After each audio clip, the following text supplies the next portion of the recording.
Assalamualaikum warahmatullahi wabarakatuh. Kenalkan, nama saya Muhammad Iqbal Rifki. Saya akan mempresentasikan hasil isi dari artikel yang telah saya buat, yang berjudul Implementasi Pembelajaran Berdiferensiasi Berbasis Proses dalam Upaya Meningkatkan Hasil Belajar Matematika Peserta Didik Kelas 10 MA Bilingual, yang diampu oleh Dr. Marhayati MPD pada mata kuliah problematika matematika. Dalam pendahuluan, yang pertama ada hasil belajar. Hasil belajar dapat diketahui melalui evaluasi seperti ujian, tugas, dan partisipasi aktif siswa. Keberhasilan pendidikan tidak hanya tergantung pada nilai di rapor atau ijazah, tetapi juga kemampuan kognitif siswa. Selain kognitif siswa, ada aspek afektif dan psikomotorik. Bahwasanya hasil belajar itu tidak hanya tertulis pada nilai rapor atau ijazah, tapi eh, hasil belajar ini dapat dinilai dari tingkat kemampuan kognitif, afektif, dan psikomotorik siswa. Terus pencapaian tujuan pembelajaran dan kerja yang ditetapkan. Jadi hasil belajar ini dapat dikriteriakan dari tujuan pembelajaran yang telah ditetapkan sebelumnya. Misal dari tujuan pembelajaran, terus ATP, terrealisasi pada hal tersebut. Kemudian dapat berupa nilai angka, pemahaman konsep, penguasaan keterampilan, atau aplikasi pengetahuan. Itu adalah bentuk representasi dari hasil belajar. Kemudian ketuntasan hasil belajar ini dapat dikategorikan atau dapat dikualifikasikan. Yang pertama, tingkat pemahaman peserta didik terhadap isi pembelajaran. Jadi ketuntasan hasil belajar siswa ini dapat diketahui bagaimana tingkat pemahaman peserta didik terhadap tujuan pembelajaran yang akan dilaksanakan di kelas. Bagaimana tujuan pembelajaran ini dapat meningkatkan hasil belajar pada pembelajaran sebelumnya. Kemudian perilaku atau sikap yang ditunjukkan selama proses pembelajaran. Nah, selain pemahaman konsep, ini ada perilaku atau sikap, yaitu aspek afektif ketika berada di dalam kelas. Sikap-sikap siswa saat pembelajaran dimulai. Nah, dalam pembelajaran berdiferensiasi, sikap dan keterampilan sangat diperlukan karena membutuhkan keterampilan yang mengacu pada gaya belajar masing-masing siswa. Kemudian fakta yang terjadi. Fakta yang terjadi di lapangan, yang pertama matematika dipandang sebagai pelajaran yang rumit dan kurang menarik. Karena apa? Karena tuntutannya yang struktural dan rumit. Karena mulai membaca, memahami, dan menyelesaikan permasalahan, itu matematika harus dilaksanakan secara struktural. Tidak bisa langsung menyelesaikan masalah. Faktor-faktor yang lain ada kognitif, eh, psikologis, lingkungan, dan minat belajar siswa. Ini adalah faktor-faktor yang terjadi di lapangan. Kognitif, jadi tingkat pemahaman di kelas itu tidak merata. Karena apa? Penerimaan pembelajaran yang diterima oleh siswa itu tidak sesuai dengan kemampuan masing-masing siswa. Kemudian psikologis siswa ketika melihat angka pada papan tulis itu sudah eh, berfantasi bahwa matematika itu sulit. Nah, terus lingkungan belajar, terus selanjutnya minat belajar siswa. Nah, ketiga ini akan mempengaruhi pada minat belajar siswa.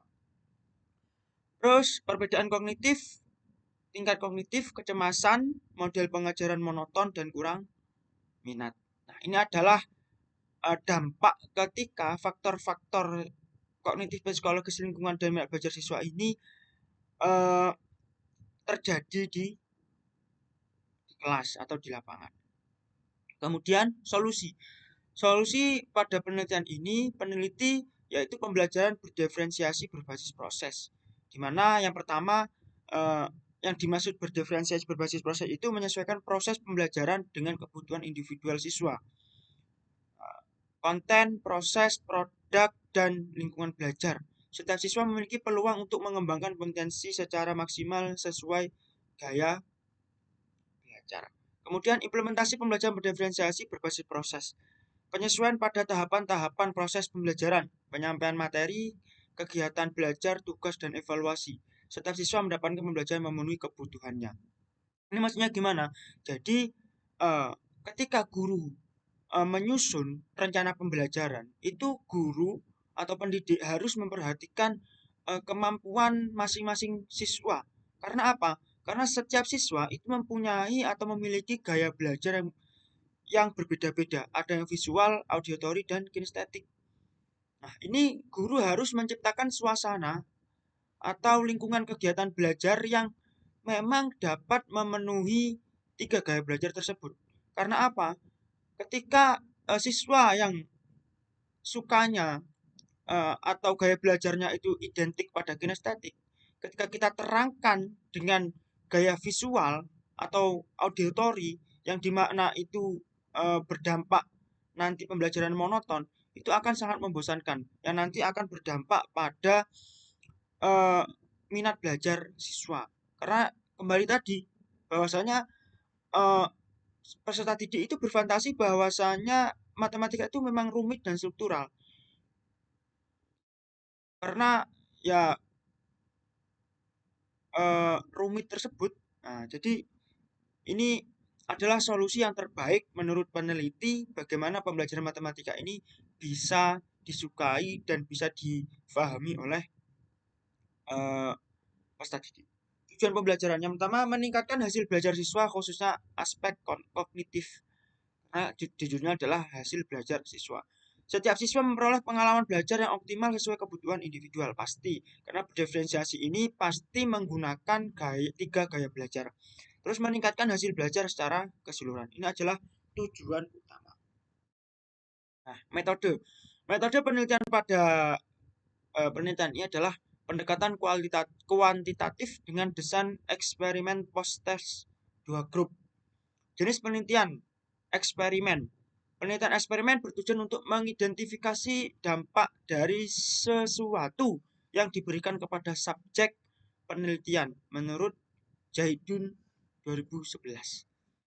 Terus penelitian ini menggunakan eksperimen semu yang berupaya menyerupai kondisi eksperimental sebenarnya sedekat mungkin. Subjek penelitian. Subjek penelitian pada penelitian ini peserta didik kelas 10A dan kelas 10B MA Bilingual Batu. Teknik pengambilan sampel, cluster random sampling. Terus kelompok eksperimen itu diduduki oleh kelas A, sedangkan kelompok kontrol itu diduduki oleh kelas 10B. Perlakuan yang dilakukan oleh peneliti pada penelitian ini, kelompok eksperimen yaitu memperoleh model pembelajaran berdiferensiasi berbasis proses. Yang kedua, kelompok kontrol model pembelajaran konvensional atau ceramah pada umumnya guru. Materi pembelajaran sama untuk kedua kelompok. Jadi, materi yang diberikan itu sama, namun model pembelajaran dari dua kelas ini berbeda. Yang nanti akhirnya hasil post test dengan materi yang sama, soal yang sama, ini dibandingkan bahwasanya dari kelas yang menerima pembelajaran berdiferensiasi proses ini, apakah lebih baik dengan model pembelajaran konvensional.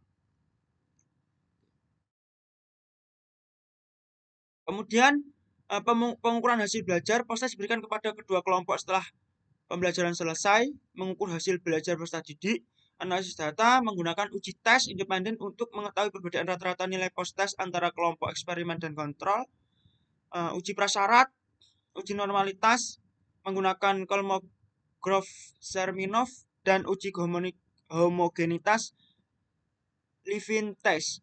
Jika prasyarat tidak terpenuhi, peneliti menggunakan uji Mann-Whitney. Karena apa? Karena uji t-test, independen t-test itu normalitas dan homogenitasnya harus terpenuhi. Nah, karena tidak terpenuhi, peneliti menggunakan analisis data non parametrik, yaitu menggunakan uji Mann-Whitney. Pengujian hipotesis taraf signifikansi alfa sama dengan 0,05. Jika nilai signifikansi lebih besar sama dengan alfa, maka HO diterima. Tapi jika nilai signifikansi lebih kecil dari alfa, maka H0 ditolak. Oke, jadi pengujian hipotesis jika nilai signifikansinya lebih besar dari lebih besar sama dengan A atau alfa, maka H0 diterima. Jika nilai signifikansi lebih kecil dari alfa atau 0,05, maka H0 ditolak. Kriteria ketuntasan belajar yaitu mengacu pada kriteria ketuntasan belajar dari Depdiknas 2003 nomor 72 Madesri tahun 2022. Ada 5 kategori yaitu sangat baik, baik, cukup, kurang, dan sangat kurang. Hasil dan pembahasan. Implementasi pembelajaran berdiferensiasi berbasis proses. Ini akan diberlakukan pada 2 kelas dengan materi yang sama tetapi model pembelajaran yang berbeda. Di mana post test akan dilaksanakan pada kedua kelas tersebut yang nantinya hasilnya akan dibandingkan. Terus hasil jawaban siswa post test ini menunjukkan nilai tertinggi pada kelas eksperimen A, kelas eksperimen yang menerima berdiferensiasi itu adalah 97, sedangkan rendahnya 80, nilai rata-rata 80. Nilai yang siswa yang tuntas, maksudnya tuntas itu lebih dari 70 sesuai berdasarkan Depdiknas 2003 halaman nomor 72 ini adalah 26. Sedangkan pada kelas kontrol itu nilai tertinggi 89, nilai rendah 24, nilai rata-rata 58 dan siswa yang tuntas 10. Dengan total siswa kelas eksperimen 31, kelas kontrol 30. Nah, karena kita ingin menguji uji t-test, independen t-test, maka kita peneliti menguji hasil normalitas. Nah, tapi hasil normalitas ini menunjukkan normal karena lebih dari 0,05. Nah, tetapi pada uji homogenitas ini menunjukkan 0,02, di mana 0,02 ini lebih kecil dari 0,05. Maka dari itu data yang peneliti peroleh ini tidak memenuhi syarat untuk diujikan uji independen t-test. Maka peneliti menggunakan uji Mann-Whitney, di mana uji Mann-Whitney ini menunjukkan hasil 0,00. Nah, maka dapat disimpulkan berdasarkan hasil analisis data uji non-parametrik Mann-Whitney U, dapat disimpulkan bahwasanya penerapan pembelajaran berdiferensiasi berbasis proses memberikan hasil belajar yang secara signifikan berbeda dibandingkan dengan penerapan pembelajaran konvensional. Perbedaan signifikan ini terlihat dari nilai Sig-to-Taylor sebesar 0,000 yang lebih rendah dari taraf signifikansi 0,05. Temuan ini menunjukkan bahwa pembelajaran berdiferensiasi berbasis proses berpotensi dapat meningkatkan hasil belajar siswa atau peserta didik secara lebih efektif dibandingkan dengan pembelajaran konvensional. Sekian dari saya.